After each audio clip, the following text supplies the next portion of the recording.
Hello, it's Christine Hendricks coming live, and I'm going to call him Dr. Caxton. Is that how you pronounce your name? Yes. Yeah. Now, I noticed, and the reason I'm calling you that is because I noticed that's kind of what you're putting out there. You're being called Dr. Caxton. Now, I just want our viewers to know that you are actually a real medical doctor. You are an expert with what's going on today with COVID.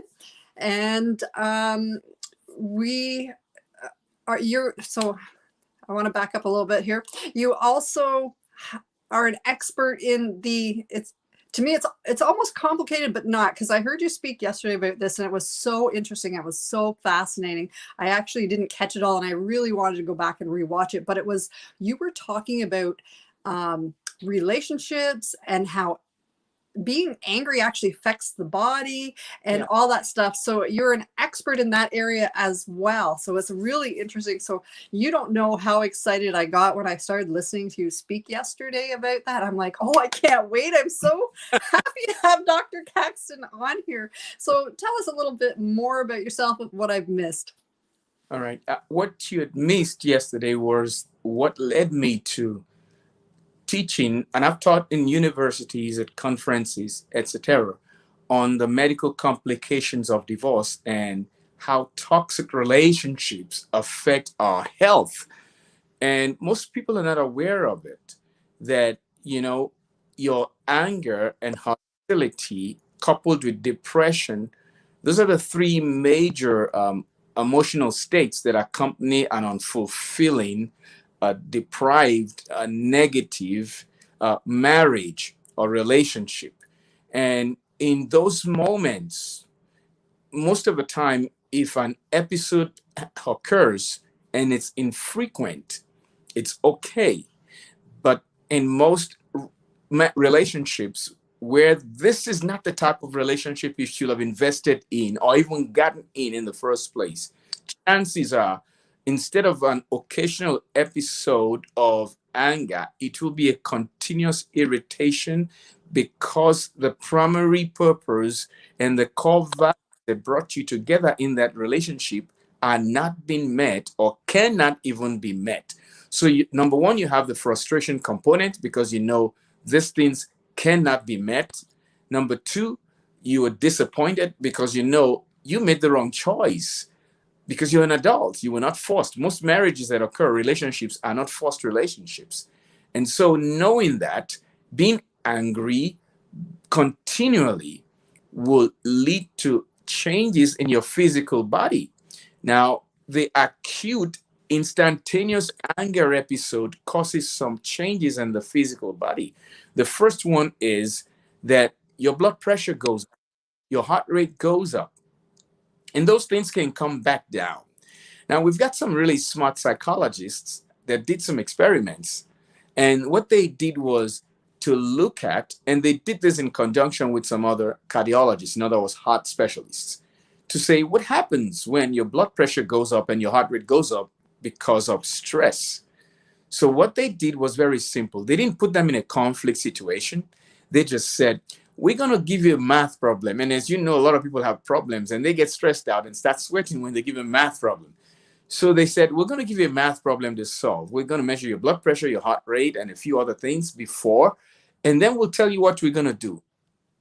I think they must have told them, you're going to have something really nice, like some cookie or something. And then they brought in a math problem. And I think that would be a very good way to do it, because they were anticipating something good. And all of a sudden, something horrible as a math problem was presented to them. So their blood pressures went up. Another group, totally different study, they gave them a bicycle and said, you're going to be exercising in a few minutes. They never got them to exercise. But the majority of this healthy, otherwise young men to middle-aged men, their blood pressure went up. The very interesting component of that study is not just that when you anticipate a stressful situation, that your blood pressure goes up, and you'll see how that applies into relationships later on. But when they measured their blood pressure an hour, 2 hours later, the people in that study whose blood pressure didn't come back to normal developed hypertension later on. These were all healthy people, by the way. So you can imagine that if you're in a relationship where your spouse is abusive, neglectful, degrades you, and even maybe physically hurts you, when you hear the sound of their vehicle coming into the house or their footsteps, your blood pressure is probably going to go up. And I use this illustration based on science to help people understand what may be going on with them. And you'll be surprised how many people tell me that happened to me. One illustration I gave, you might have heard that yesterday, is a patient, Dr. Dre. He's going through a divorce, very world famous rapper, and his wife is demanding quite some amount of money from him monthly. And I looked at the laundry list of what she asked for, and that included $100,000+ for charitable contributions. Now, think about that, Christine. If you are married to somebody and you have so much money, it's okay for them to even ask for some stuff or anything they want. But to say this part of the stuff that they want includes 120,000, 110,000, 100,000 for charitable contributions, wouldn't you blow a gasket?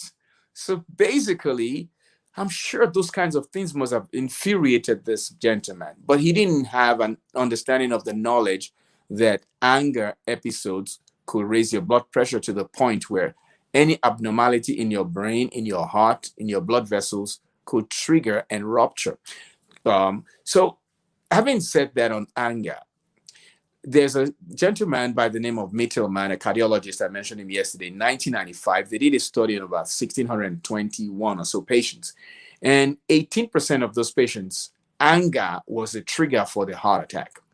And they actually found that anger triples the risk of a heart attack in that study. Even more importantly, in those patients that had a heart attack, whether it was anger induced or not, the majority of the people who had an anger episode, within 2 hours is when they had the heart attack. So within 2 hours of an anger episode, you are at risk of what? A heart attack or a stroke. There's another study, and it's on and on. The question that people ask is, so why don't we know about these things? As you know, we're developing into a global community, and last year was actually a critical year for most people taking their businesses online. It was an exponential year of growth for most people, but COVID kind of crippled that. So people asked me, so why haven't you let people know? I said, well, I've taught in universities. I've had videos on YouTube on actual clinical trials that were done showing that people who have diabetes, hypertension, high cholesterol. So just picture a 75-year-old man who has diabetes. He has high blood pressure. He has high cholesterol. And he has atrial fibrillation, which is an abnormally beating heart, and has even had a stroke before. The risk of that man having another stroke within a year is at most about 40%. Let's picture that. And if you now have a 45-year-old man, perfectly healthy otherwise, who has divorced, his risk for a stroke is 200%. Wow. So all of a sudden, yes, a toxic relationship therefore causes a lot of degeneration and disease. I call them the 3 Ds of divorce: death, disease, and disability. Because if you get a stroke and you're paralyzed, that's disability. Now, not just anger now, as you can see, the divorce, which is the end point of a lot of toxic relationships. A divorce may occur for reasons that don't make sense. Someone just wakes up and it's a beautiful marriage if you looked at it inside out. And I've even met people on the plane that I usually talk to when I meet people, because once they know what I do, they say, wow, okay, let's talk. I've met a woman who said, you know what? My husband loves me and I love him too, but I just have to have this other guy. And I'm afraid I have to divorce him. I said, but you still love him, right? And she said, yes. So people divorce for some crazy reasons, but people divorce also for reasons that are best for their own well-being and sanity. Here's a catch. If you're going to divorce somebody, if nothing has really changed and you're going to divorce them, and there's no real reason, no logical reason behind your divorcing them, you're going to create a lot of problems for that person that you say you love, that probably still loves you. And you can even say, I still love them. But if it's not an abusive marriage, it's not a neglectful marriage, you're really not going anywhere besides causing destruction. It's like you're going to burn your own house down. Because I see people that say, well, I just feel we're going to have an amicable divorce. Something is going to start eating at you or at the other person, even if they love you enough to be agreeable to the divorce, because they say, if you love somebody, let them go. Okay. So the divorce itself has no, it doesn't discriminate. There's a study that was done, and I'll share you the backdrop behind all of this decision to research fiercely the complications of a bad marriage or toxic relationship or a divorce. I walked into a marriage that was a trap. I'm not going to say anything about the other person besides it was a trap. It was an obvious trap because 1 hour after the reception, we went over to take some pictures at a nice garden place. And she was still in her wedding gown. And, frankly, it was a beautiful day, supposedly, until the cloud flew over the cuckoo's nest. And what happened, I was in my tuxedo. I went over to the driver's seat because our last stop was before we go off for the end of the event day, we'll go to a place in California, Northern California, then called Sunnyvale. We will take some nice pictures and then go on home. Beautiful garden city. And we drove over there, and I came out of my car we still had gifts in the car. I mean, this was supposed to be the most beautiful day for a woman getting married, right? She was still in a gown. We were having a beautiful discussion on the way. I came out of the car to the driver's side and opened the door. And this woman, just almost as if she was ejected from a cockpit, the equivalent of that, jumped at me, screaming, not laughing, screaming, "You're stuck with me." And I froze. And she said, "Yeah, I froze." And to make sure, she shook me to say, "No, no, no, you're not going anywhere. You're stuck with me." Wow. I picked up my phone and called the pastor that joined us immediately. The phone rang, he didn't pick up the phone. And I know it was available. He didn't pick up the phone. I called and I said, "Oh my God, what did I walk into?" I knew I'd walked into a trap then. And, I'm a strong believer in faith and I believe in God. And I did not want to ever be divorced. And that was exactly what that person was looking for. It wasn't the idea of I married somebody, we went through premarital counseling. It seemed like we were perfectly compatible, but it wasn't any compatibility at all. It was her lying through the whole counseling session. And the pastor was my pastor. And so a lot of things went into that. So 8 months later, I started having chest pain. I'm still very physically fit now. I still play semi-pro table tennis, and which is a very, very, very, very tough thing to do.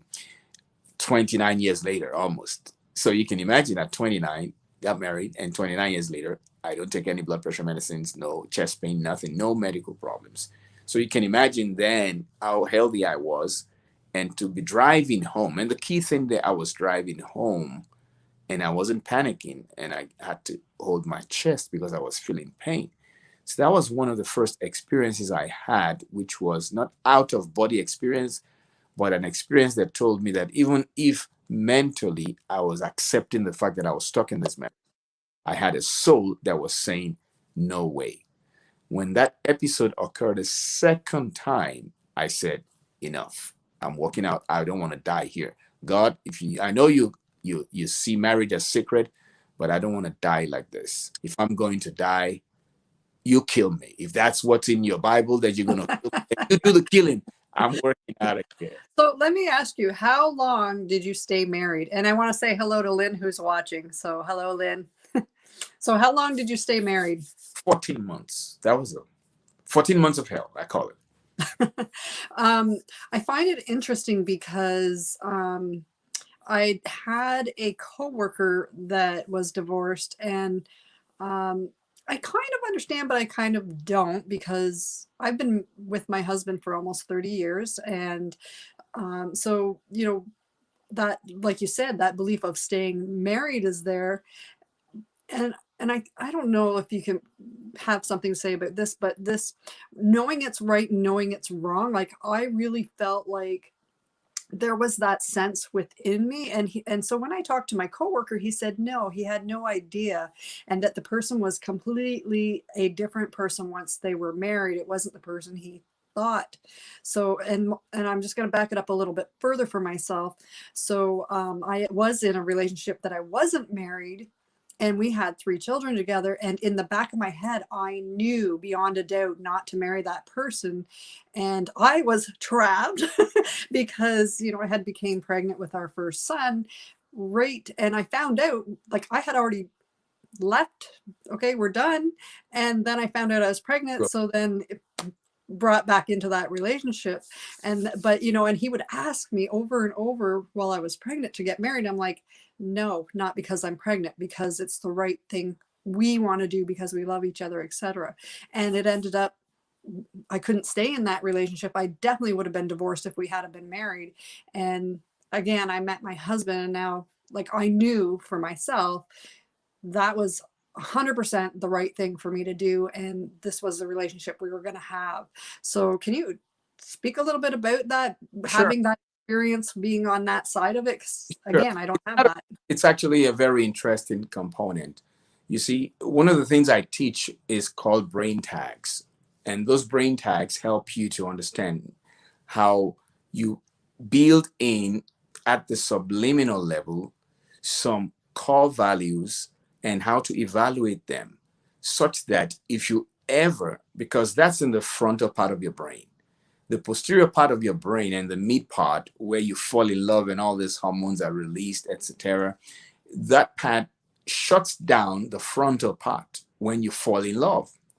So, but if you have those core values and structured with a system helping you before you even meet the person, neuroscientists, neurocognitive scientists will tell you also that that will help you when you so-called fall in love.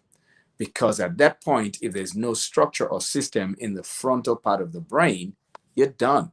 Even if that person is setting you up, even if they're a gold digger, you're done. Even if your family that cares about you tells you that's not the right person for you, you're not going to be able to process that information. But if you have this systematized structure in the brain, in the frontal part that helps you reason, and I'll explain for people say, well, what does that mean? I don't know. I don't know a lot of science. I don't know a lot of psychology. Let me explain that to you. So how easy it is. If you develop a habit of learning certain things and it becomes second nature, that's all that's required here. Say, for example, you drive home, and I'm sure anyone that drives that's listening to me or is watching this has driven home before, where on their way home, maybe someone or your brother or your sibling, your spouse, or your significant other says, can you get some milk? And you say, well, yeah, I forgot, I'm going to get that milk. And then you drive past the milk place, which is just 3 minutes from your house. And before you know it, you are home and you don't even remember how you got in the driveway. And then as you want to open the garage door, because now it's another synaptic impulse, you say, oh my God, I forgot the milk. Sometimes people actually get out of the car to go look and see whether they hit something on the way because they don't know how they forgot and how they arrived at home, because you've had those things built into your system in the central nervous system in the brain. They help guide you. And that's what your loved ones touch on when you fall in love with this bimbo who is so sexy and is blowing your brains out, and you're just so in love, and you don't know exactly that this is a gold digger, or you ignore everything that everyone is telling you. But if you have this structure that I teach, and I'm sure some other people teach, but the way I teach it is unique because it's a one-on-one process with those who can afford it. Those who are at risk of hitting gold diggers are the ones I put that on Clubhouse. It's only for high net worth individuals that I do that one-on-one for, because they are the ones at the highest risk of gold digging. And I've already recruited another attorney who specializes in prenuptials to help with that. So if you have that, you'll notice that you can logically process the interaction between yourself and the person, even if you've been intimate. But if you don't have that, which most people don't, because I'm the one that's carrying that message out there in this manner. And if I'm not out there, and that's one of the reasons I joined the group and the family, if I'm not there, I meet so many people that told me, how long have you been teaching this? For 20 something years. I wish I'd met you 17 years ago. I wish I'd met you 10 years ago. So when I met my wife, I've been married now for almost 24 years. Okay. That's my second marriage. I met her. The only thing I did differently, because by then I had actually consolidated the system for choosing, and I started teaching it to a few people back then and teaching in some churches. So all I did then was sit her down. There are no butterflies. There was just, you're going to meet people along the way. You're going to attract something to yourself, partly based on who you are on the inside. But once you've attracted that thing, you must evaluate. And that's why I have the 3R club on our Clubhouse. It's called the 3R Relationship Club. So you must determine whether or not you are, first of all, ready for marriage. Are you ready? Is your partner ready? What's needed for you to be ready? Number two, are you right for each other? See, most people that get married, they're not even ready for marriage. Okay. And they're not ready even for each other. So the second thing on the 3Rs, which I want your audience to carry with them, it's one of those brain tags, as you can see, that you must be right for each other. You can use any kind of criteria. Any criteria is better than no criteria.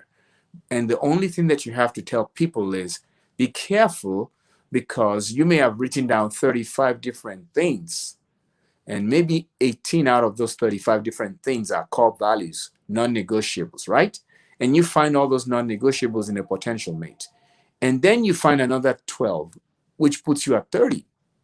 And so with 30, you are pretty close, right? But it's not right there.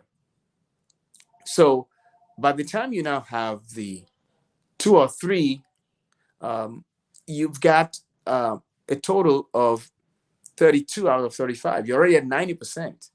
And you might be stretching yourself to look for perfection by saying, but it's got to be at least 6'2". That's what I prayed about. Guess what? If I'm God, I'm going to give you 34 out of 35. But I'm going to make sure that that man is 5'8". And you got whether or not that makes sense. If you'll allow me, I'd like to share a little story. You don't know this. So what you're describing is exactly what I did. I had this, what is wrong, these relationships I'm in. I came from a really abusive relationship. I went into the next relationship because he was definitely better than the last guy, but he still didn't treat me that great. And so when I made the decision to leave that relationship and I was on my own with 3 small children, I went, what do I really want in a relationship? And more importantly, yes, what is it I will not tolerate? Because those were the things that were going to be what I call deal breakers. So that sounds pretty much what you're talking about. So it's really cool. I don't know where I stumbled upon it back then. I heard it, saw it, whatever, somewhere, and put it into play. So I'm really glad you talked about that, because it's very, very important. Yes, Christine. You see, that's why I said you can use any criteria. We are built intuitively. There's something in our DNA that resonates with reality, and not just conformity, but where we're headed in life. So you see, look at the bacteria. If you start pounding bacteria with a special antibiotic, after a while they develop resistance to it. There's an innate intelligence in every soul on this planet and every living thing on this planet to meander through life based on specifics. And when they encounter obstacles or challenges that they want to solve, we've been given that innate capacity to solve the problem. Sometimes it will be through association with others. But there's something called skill. If you are likely to be in an environment where there is great danger, like Survivor, you may need to learn certain skills. So in this day and age where core values are so diverse, when I came into the States in the early 90s, for example, you see a Democrat husband, a Republican wife. I doubt if that can ever happen again. No, it's getting bad. It's so worse. It's getting really, really bad. But then even a Democrat liberal shared conservative values with a Republican conservative husband and spouse, so it's so different now.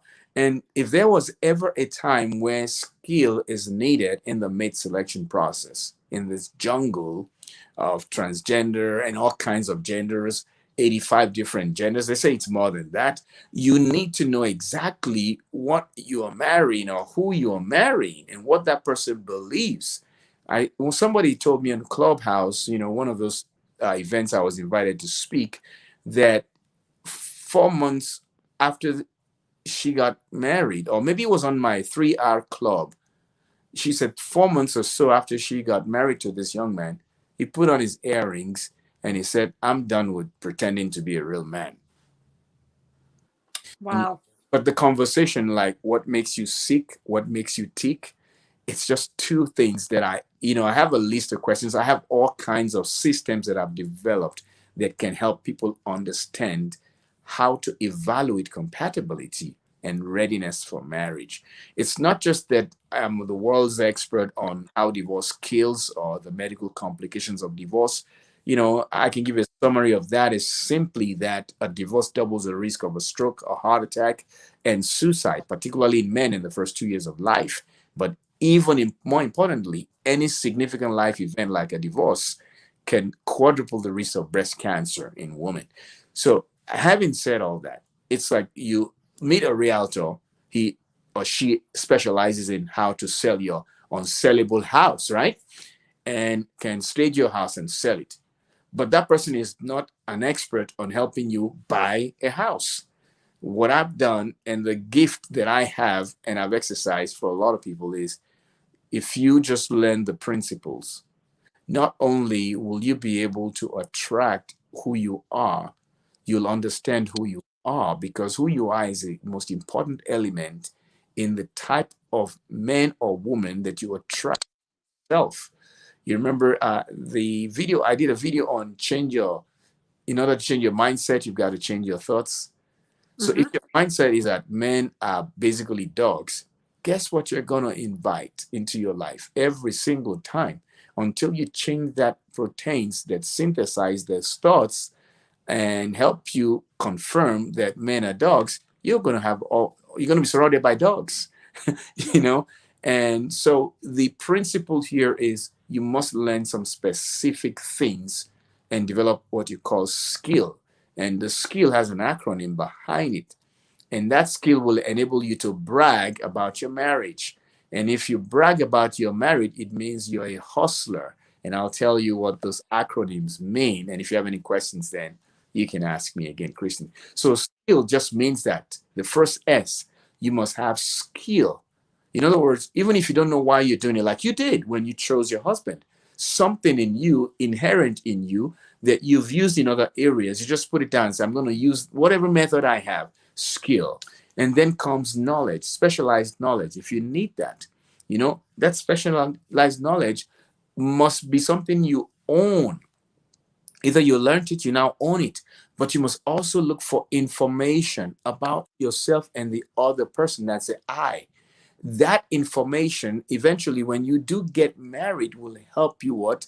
Love each other more. And as you love each other more, you want to learn more about each other the more.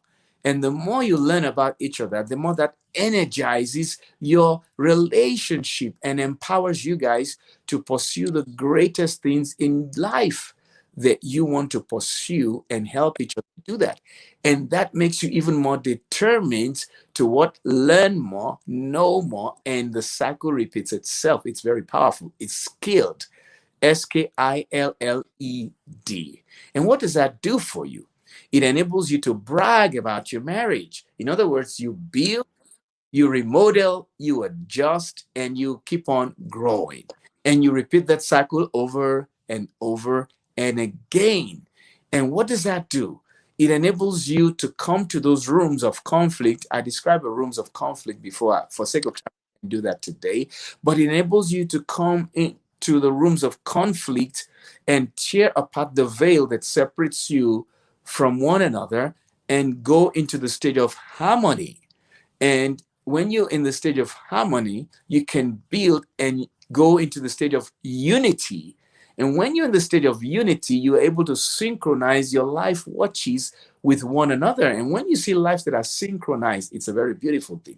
And it's the synchrony stage that takes you to the stage of synergy, where your 1+1 = 3, where you start a business and it starts prospering. When you give people advice and they come back and drop a check for you and say, thanks, you helped me here. You become a pillar in the community. And again, your love intensifies.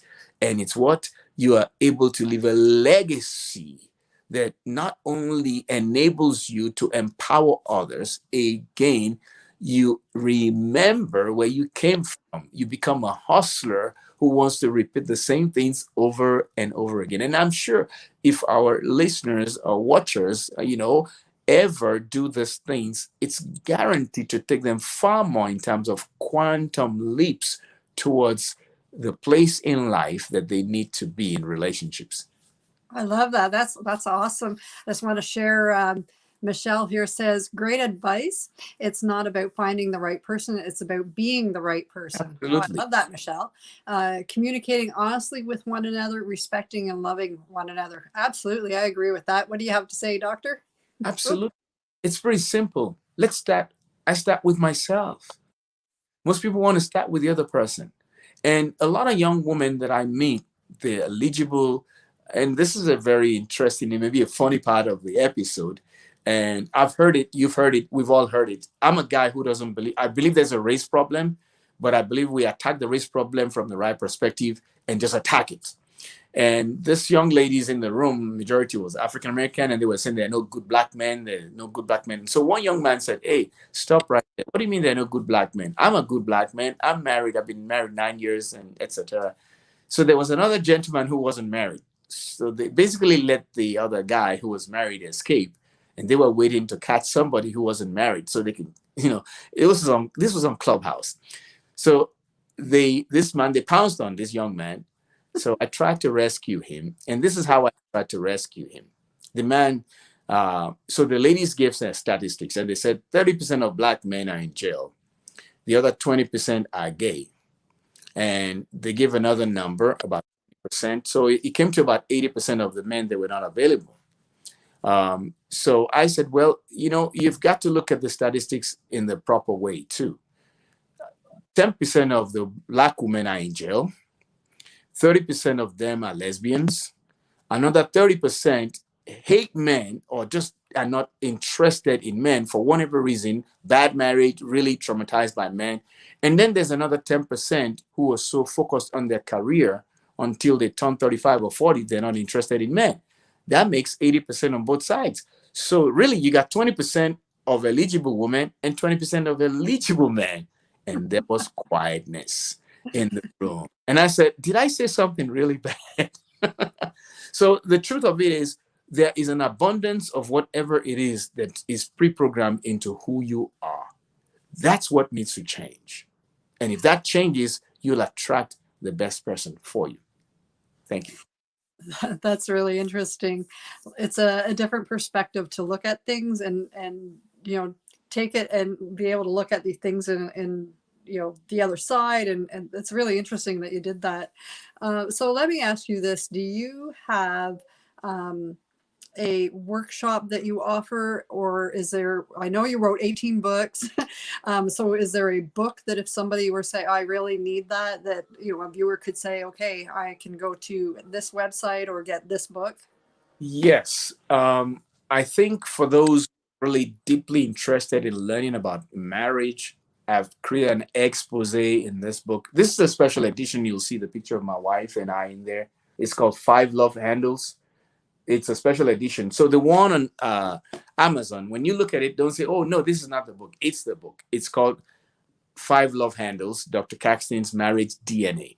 If you read that book, you'll understand the respect part, the unity, the hustle, the HUSS, the several components of what will make a marriage work in the book. And I think it's like you deep diving and not just diving in a swimming pool, but you're diving deep into the ocean when you read that book. And by the time you're done with it, most marriage therapists that have read the book have just, they said they were swimming in an ocean of knowledge. And so that's important. But if you're married and the sexual part, the intimacy part of the relationship is questionable, and you don't need a sex therapy. Sometimes you need this book. It's called Female Sexual Arousal and the Pink Pill. I was at a conference, and I really did conferences and went to speak in different places. Don't forget, I'm a full-time emergency medicine and hospital medicine critical care physician. So that's a part that I stuck with for years. And I'm now realizing, yes, do that, but still make things available. COVID-19 really crippled, I wouldn't say crippled what I plan to do, is making me rethink what I want to do and how I'm going to do it. So Clubhouse has been an excellent place for me. And anyone who wants to really learn a lot of stuff, I think if they went on Clubhouse, we do one event every Saturday, 6 p.m. The goal is to make it 6 p.m. to 7 p.m., but barely has it ever gone less than 8 o'clock. The last one we did 8 o'clock, and we take different topics. I was going to ask you, is it usually the same name for the room? Is it changes? It's a club. So the club is the 3-hour relationship club. So if you go on Clubhouse and you go to 3-hour relationship, you'll see there 6 p.m. on Saturdays. And I post the topics. Like this week, the topic for this coming Saturday is risk factors for divorce. And, I invite a lot of people on the moderator panel. We have psychologists, therapists, all kinds of people from all walks of life, different parts of the world. Oh, but wow. I still will take on virtual speaking engagements. If I have to do one, occasionally I do that, but I have a very tight schedule, so I don't really. But my goal is twofold, okay, to make it an experience for people where they learn, even if it's just one time and forever. It's that. So, but if you have a person who arranges virtual events, want you to do this, I'll be more than open to that opportunity to help, because I know that when marriages get better, the whole world is a better place to live in. Absolutely. I love that. Better relationships, better marriages. That's wonderful. I'm glad you're doing this. So let's just go into a few rapid fire questions, do Sure. some fun things here. So what is your favorite quote and who said it? See you at the top. Zig Ziglar. Can you say it again, please? See you at the top. Zig Ziglar. That's what I thought you said. I just wanted to clarify. That's a great one. Why is that your favorite quote? Because most people want to see you at the bottom. You're probably familiar with the crabs in the bucket. Is that what you're? Yeah. Yeah. I'm not going to get into that. If the viewers don't know, they can message. But if I may add this to it. Pardon? What I love most that recurs to me every day now, since I heard it from Les a couple of years ago on one, is the best of Les Brown. Because because when you're on this kind of platform, you're going to meet more speakers. Prior to this kind of COVID, where I meet fewer people, I meet a lot more people who want to speak, who are speaking. Les said something, and I want to say that every time I'm anywhere. Don't let what you are stand in the way of what you want to say. Every single day that I turn on something to listen to anything, 80% of the speakers, no matter how knowledgeable they are, they let who they are stand in front of what they want to say. That is beautiful, because I think I'll have to make a note on that and write that down. So you're in the Les Brown group. Just quickly, why are you in that group? I mean, I look at you and I go, wow, this guy's got it going on. He's a doctor. He's wrote 18 books, and I'm thinking you probably already have speaking things coming. So what made you want to join that group? Self-mastery requires continuous learning. And if you never seize an opportunity to learn, you seized an opportunity to grow from yourself. Woo! I learned from Les that if Les can be where he is years ago, before we even came to this group, that if Les, who was called educable, you know, mentally retarded, can be the top speaker in the world, and the only reason most people around the world don't even know what I do is because something in there is not yet out there. And I want to tap into that from Les. And I know I'm on the way to getting it. It doesn't even have to say anything for me to get that from him.